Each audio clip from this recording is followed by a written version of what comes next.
और अपनी सकारात्मक सोच बनाए रखना बहुत जरूरी है। धैर्य हमें मानसिक स्थिरता और शांति प्रदान करता है। यह हमें कठिनाइयों का सामना करने की शक्ति देता है और हमें यह विश्वास दिलाता है कि हर मुश्किल समय के बाद अच्छा समय जरूर आता है। मित्रों, इस संसार में भगवान की इच्छा के बिना कुछ भी नहीं होता है, इसलिए सर्वप्रथम मैं आपको हृदय से शुभकामनाएं देना चाहता हूं कि आप बहुत ही भाग्यशाली हैं, क्योंकि आपने भगवान श्री कृष्ण की प्रेरणा से ही श्रीमद् भगवद गीता के बहुमूल्य विचारों के इस वीडियो को देखने का मन बनाया।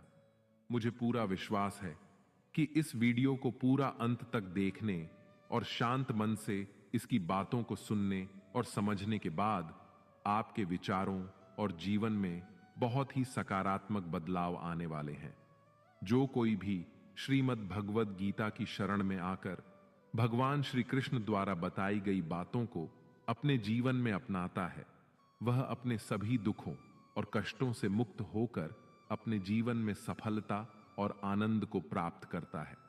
दोस्तों, आपको जिंदगी में जो कुछ भी चाहिए या आपकी जो भी समस्या है, आप श्रीमद् भगवद गीता के ये 60 अनमोल वचन ठीक से सुनकर समझ लीजिए। आपकी हर इच्छा पूरी होगी, हर मुश्किल आसान होगी और आपका हर दुख दूर होगा। इसलिए आज हम आपके लिए भगवान श्री कृष्ण द्वारा दिए गए 60 अनमोल वचन लेकर आए हैं, ताकि ये आपके वर्तमान और भविष्य के सभी दुखों और कष्टों का निवारण करने में आपकी मदद कर सके। गीता का यह ज्ञान अमृत से भरा है, जो इंसान के मरे हुए मन और जीवन में एक नई जान डाल देता है। मैं गारंटी के साथ यह बात कह सकता हूं कि जो कोई भी इन 60 वचनों को पूरे ध्यान से और वीडियो के अंत तक सुनेगा, उसे अपनी हर समस्या का समाधान मिल जाएगा। उसे वह सब कुछ मिल जाएगा जो वह पाना चाहता है। इसलिए इस वीडियो में एक भी विचार को मिस न करें और इस वीडियो को पूरा अंत तक सुनें। तो चलिए शुरू करते हैं। श्रीमद् भगवद गीता का पहला अनमोल वचन यह है कि जहां आपके लिए प्रेम और इज्जत नहीं है, वहां कभी मत जाओ। महाभारत का युद्ध शुरू होने से पहले श्री कृष्ण हस्तिनापुर गए थे, पांडवों की तरफ से शांति प्रस्ताव लेकर। तब शकुनी ने दुर्योधन से कहा, यह कृष्ण बड़ा मायावी है, अगर यह हमारे पक्ष में आ जाए तो समझ लो पांडव हार ही गए। तो इसकी सेवा करो, इसको अपने घर आने का निमंत्रण भेजो, इसे खुश करो। जब श्री कृष्ण हस्तिनापुर पहुंचे तो दुर्योधन ने उन्हें अपने घर आने का आग्रह किया और श्री कृष्ण से कहा, आप मेरे घर में रहिए, मेरा आतिथ्य स्वीकार कीजिए, मेरे घर में भोजन कीजिए। तो श्री कृष्ण ने दुर्योधन से कहा कि दुर्योधन, इंसान को किसी के घर तभी भोजन करना चाहिए, तभी जाना चाहिए, या तो उससे बहुत प्रेम हो, या तो हमारे जीवन में कोई बहुत बड़ी आपत्ति आ गई हो। ना तो मेरी जिंदगी में कोई आपत्ति आई है और ना ही तुम्हारा मुझसे कोई प्रेम है, तो तुम्हारे घर तो मैं कभी नहीं आऊंगा। तुम मुझे अपने घर बुला रहे हो सिर्फ और सिर्फ अपना मतलब पूरा करने के लिए, और मतलबी लोगों के घर कभी नहीं जाना चाहिए। इससे हमको यह शिक्षा मिलती है कि जिसके दिल में आपके लिए प्रेम नहीं है, सम्मान नहीं है, वहां आपको कभी नहीं रहना चाहिए। आपको सिर्फ उसी जगह रहना चाहिए जहां आपकी कदर हो, आपको इज्जत मिले और जहां आपको प्रेम मिले। श्रीमद् भगवत गीता का दूसरा अनमोल वचन यह है कि जिस रिश्ते में मर्यादाएं टूट जाती हैं, वहां सिर्फ सर्वनाश ही होता है। कोई आपसे बड़ा है या छोटा है, अगर वो रिश्तों में अपनी मर्यादाओं को तोड़ देगा तो वह रिश्ता कभी नहीं टिक सकता।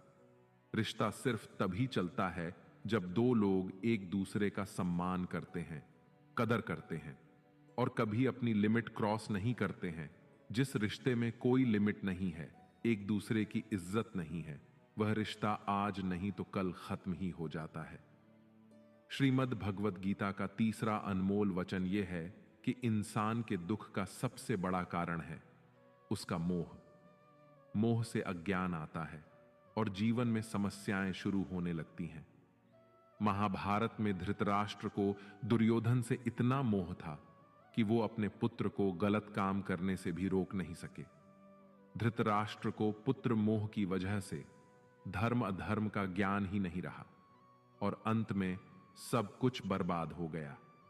महाभारत में श्री कृष्ण ने अर्जुन से कहा था, जब ज्ञान की धारा बहती है तो सबसे पहले मोह को नष्ट करती है। मोह को इसलिए नष्ट करती है क्योंकि मोह अज्ञान है।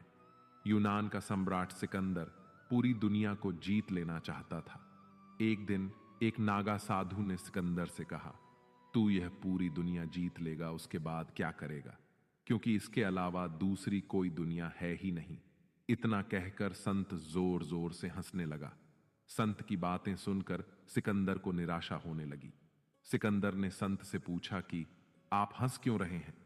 संत ने जवाब दिया कि तू पूरी दुनिया जीत लेगा तब भी तुझे निराशा ही मिलेगी, क्योंकि तू दुनिया को जीतने के मोह में बंधा है, जबकि मेरे पास कुछ भी नहीं है, लेकिन मैं हमेशा खुश रहूंगा क्योंकि मुझे किसी भी चीज का मोह नहीं है। सिकंदर ने अभी दुनिया जीती नहीं थी, लेकिन अब संत की बातें सुनने के बाद दुनिया जीतने के विचार से ही वह निराश हो गया था, क्योंकि दुनिया जीतने के बाद कोई और मोह नहीं बचेगा। मोह की वजह से जीवन में दुख ही आते हैं।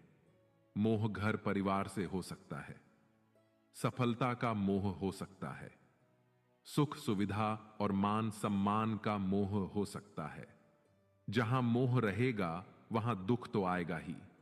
मोह जब सफल होता है तो दुख मिलता है, और जब असफल होता है तब भी दुख ही मिलता है। श्री कृष्ण कहते हैं कि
दोस्तों ऐसे ही भगवत गीता अनमोल वीडियो देखने के लिए हमारे वीडियो को लाइक और सब्सक्राइब कर दीजिए, बेल आइकन को प्रेस कर दीजिए ताकि हम कोई भी वीडियो अपलोड करें तो आप तक फटाफट नोटिफिकेशन पहुंचे।